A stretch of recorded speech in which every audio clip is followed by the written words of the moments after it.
जैसलमेर बालोतरा लोकसभा क्षेत्र में विकास चाहिए, यह माहौल बनाने की भीड़ चाहिए। ये मेरा सीधा सीधा सा सवाल माननीय विधायक रविंद्र सिंह भाटी से है, जो आप किसी पत्रकार के माध्यम से इसका जवाब आप दे सकते हो। पहला मेरा सवाल है, खिजोड़ ऊंट गांव में किस प्रकार के व्यक्ति को संज्ञा दी जाती है, ये आप बताएं, क्योंकि आपने स्वीकार किया है। इसका उत्तर आप जनता में दे। राजनीति में लाठा शब्द का तात्पर्य क्या है? हमने सुना है खेतों में काम करने वाले या फिर कोई कमठा मजूरी करने वाले या फिर कोई दौड़ते हो, इस प्रकार के शब्दों को हमने सुना है। पर राजनीतिक में ये जो शब्द है, इस शब्द का भावार्थ क्या है?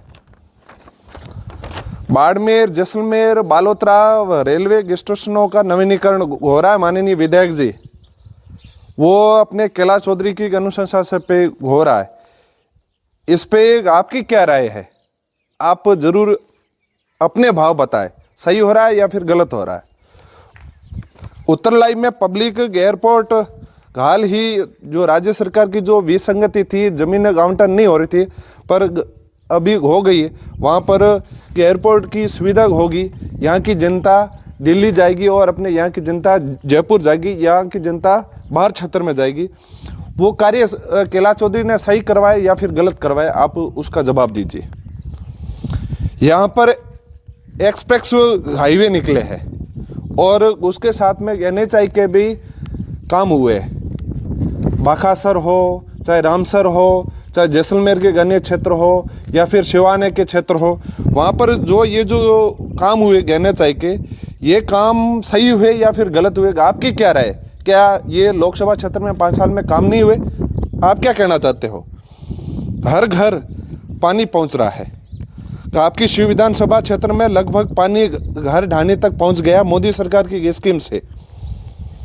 ये अपने केंद्र सरकार की जो योजना है, ये जनता के लिए लाभदायक है या फिर हानिकारक है? आपकी क्या राय, आप बताइए। घर घर विद्युत इतिहास में पहली बार दूर दराज गांवों तक पहुंचा है, जो लगभग 80% काम पूर्णता की ओर है। एक DNP को छोड़कर, क्योंकि DNP का एक विषय का मुद्दा केंद्र सरकार और राज्य सरकार के हाथ में, वो सॉल्व करेगी। उसमें गजेंद्र सिंह, कैलाश जी और हाल के सरकार का क्या रोल रहेगा, वही देखा जाएगा। आपके और हमारे कहने से, और आप जैसे विधायक भी बहुत पहले वोट लिए, पर सरकार जब दोनों एक पक्ष की और जब सरकार का निर्णय हो कि अब करना है तो करना है, और अब की बार ये ठाना है कि सरकार ये काम करेगी, तो आपकी उसमें क्या राय है? दूसरा, जैसे कैलाश जी ने बोला कि दोनों नहरों को मेरे कार्यकाल में जोड़ा जाएगा, यहाँ से इंदिरा गांधी और वहाँ से नर्मदा, यहाँ के क्षेत्र की खुशहाली होगी, यहाँ के खेतों की हरियाली होगी।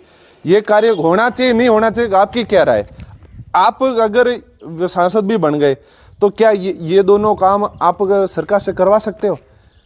न तो आप कोई जनता बोल रही है कि जीतने के बाद में रविंद्र सिंह भाटी भाजपा में जाएंगे, वो तो मोदी का आदमी है, कि आपने मुख्यमंत्री जी की सुनी नहीं, आप किसी केंद्रीय सदस्य की आप सुन नहीं रहे हो।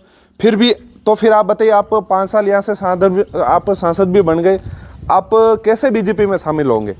अगर आप शामिल भी न होते हो तो आप 5 साल विकास के तौर पर विपक्ष में रहकर यहाँ की जनता का आप क्या करोगे?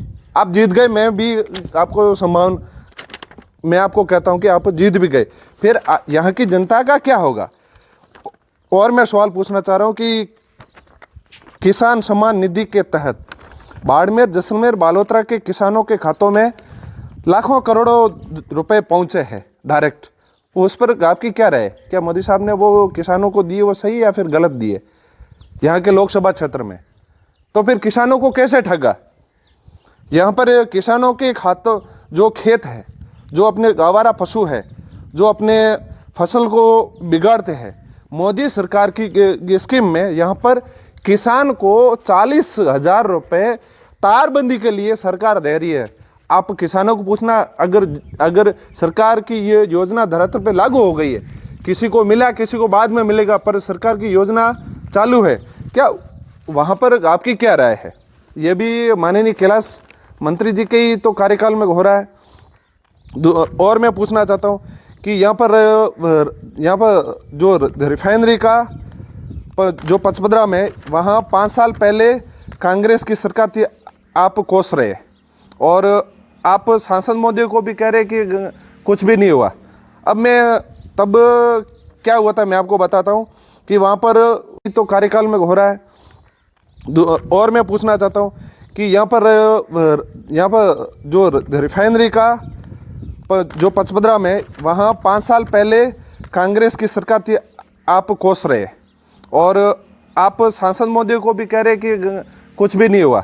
अब मैं तब क्या हुआ था मैं आपको बताता हूँ कि वहाँ पर राज्य सरकार कांग्रेस की थी, वहाँ का पुलिस प्रशासन और जो स्थानीय विधायक वो सब कांग्रेस के, तो बीजेपी का एक सांसद की वहाँ पर नहीं सुनी जा रही थी, तो वहाँ पर काम नहीं हुआ। अब मान लीजिए आप सांसद बन गए, यहाँ पर बीजेपी की सरकार है, यहाँ की पुलिस प्रशासन स्थानीय विधायक सारे कुछ है, और आप निर्दलीय सांसद बन गए, तो आप रिफाइनरी में लड़कों को कैसे रोजगार दिलवा पाओगे? ये आप बताइए। लोगों को आप गुमराह कर रहे हो।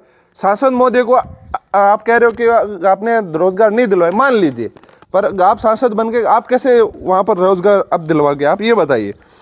बुजुर्गों को पेंशन मिल रही है जिससे बुजुर्ग खुश है, तो इस योजना पर आपका क्या कहना है? जो आपने ये धरातल पे ये आपने देखी है योजना, बेचारे बुजुर्गों को बहुत फ़ायदा हो रहा है। ये अपने केंद्र सरकार की स्कीम है जिसका कैलाश चौधरी भी उसका मंत्री वो उसको फ़ायदा मोल रहा है। तो आप कह रहे हैं सिर्फ लौटा रहा है बुजुर्गों माता बहनों का, आपने किया क्या और चीज़ क्या करना चाहोगे निर्दलीय सांसद होकर? ये आप मुझे बिंदु आप मुझे आप जरूर बताना। जो युवा सोशल मीडिया पर आपसे जुड़े हुए हैं,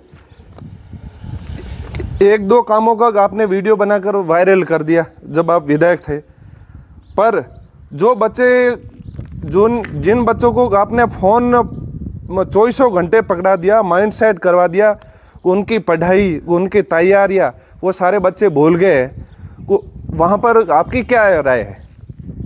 सोशल मीडिया पर 24 घंटे आपकी पोस्ट कर रहे हैं और वो सारा काम काज सब छोड़ के पोस्ट कर रहे हैं, उसमें आपको तो फ़ायदा मिल रहा है, पर यहाँ के जो युवा है जो काम छोड़ के जो आपको पोस्ट कर रहे हैं, वो जो सरकारी योजना है, मोदी साहब की सरकार की योजना है, केंद्र की है और राज्य की, वो सारी सरकार की योजना का भी वो लोग लाभ नहीं ले रहे सिर्फ आपके कारण। इस पे आपका क्या कहना है? आपने कहा था कि हाथों हाथ काम होगा जब आप विधायक बने। माननीय विधायक जी, चलो बाकी विधानसभा क्षेत्र में किसी ने 50 किलोमीटर स्वीकृत करवाई रोडें, किसी ने 20 हेडपम्प लाए, पर आप मुझे बताइए आपने 3 महीने में इतना तो आप भी दमखम रखते विधायक है, और आपने जैसा कहा 4 से 5 किलोमीटर की कोई इसे विधानसभा क्षेत्र में आपने रोड सेक्शन करवाई, और आप बोले कि 2 हेडपम्प भी यहाँ पर महाभारत का ये रूप हुआ, ये महाभारत का ये रूप नहीं, ये चीज़ तुम्हारी कमजोरी है, और चीज़ तुम्हारी यहाँ कमजोर से तुम भागना चाह रहे हो। जनता को तुम्हारे को जनता ने दिया, तुम मुख्यमंत्री से वहाँ तो तुम्हारे साथ में जनता नहीं जा सकती थी, वहाँ तो तुम्हारे अंदर एबिलिटी थी, तुम 2 हेडपम्प लाई, ये तुम्हारी कमजोरी न कि जनता की कमजोरी हो। आप जनता को इस बहाने भड़का रहे हो कि मुझे कमजोर किया जा रहा है। जनता ने आपको विधायक बनाया और अभी सांसद भी बना लेंगे, लेकिन 5 साल क्या होगा रे बापूड़ा। एक और मैं आपको कहना चाह रहा हूं कि डीएनपी का मुद्दा है, वो माननीय विधायक जी वो अपने किस प्रकार सोल्व होता है आप बताइए जरा। एक व्यक्ति के बोलने से संसद या विधानसभा में क्या वो डीएनपी का मुद्दा सोल्व होगा? वह राज्य सरकार और केंद्र सरकार दोनों की अगर पावर होगा तो वो कर पाएगी। आप जीत भी गए, संसद में गए, डीएनपी का मुद्दा उठाया, आपके लोगों ने सोशल मीडिया पे वायरल किया, रविंद्र सिंह ने डीएनपी का मुद्दा उठाया। जब तक सरकार की नीति यहाँ अगर पब्लिक अगर विपरीत में वोट देती है सरकार की नीति फिर नहीं होगी डीएनपी को नहीं घटाना, क्या फिर आप डीएनपी का मुद्दा घटा पाओगे? बताइए माननीय सांसद महोदय, विधायक महोदय, जो भी हो। यह सारी यहाँ की जो सरकार बीजेपी है, हर गतिविधि में राज्य सरकार पर यहाँ पर सब कुछ चलते हैं, ये आपको भी मालूम है। यहाँ चाहे कंपनियाँ हो, सोलर हो, पवन चक्की हो, रिफाइनरी हो, पर्यटन क्षेत्र हो, आप अकेले लड़कर इन सारे जो आपके जो लाखों करोड़ों जो युवा जो बेरोजगार जो आपके फैन हैं, इनको आप कैसे रोजगार दिलवा पाओगे? आप एक शक्तिशाली और एक स्तंभ और एक मोदी सरकार की जो एक सरकार के साथ में जिसने वादा किया है कि इस बार भारत की तीसरी अर्थव्यवस्था पूरे वर्ल्ड में भारत तीसरे नंबर पे शक्तिशाली होगा, उसमें आप इन युवाओं का भविष्य कहाँ पर लेना चाह रहे हो? ये आप माननीय विधायक महोदय इसका आप उत्तर दीजिए। मैं आपका छोटा भाई हूँ और आपके ये जो सारे जो ये प्रश्न है इनका जवाब चाहे पत्रकार के माध्यम से या फिर आपने मेरे ये सुने, एक एक पॉइंट का मुझे आप जवाब दे दीजिए। ये सुखपाल चारण तुम्हारे को वोट दे देगा, ये मैं एक चारण होने के नाते मैं आपको कह रहा हूँ। जय माता जी की।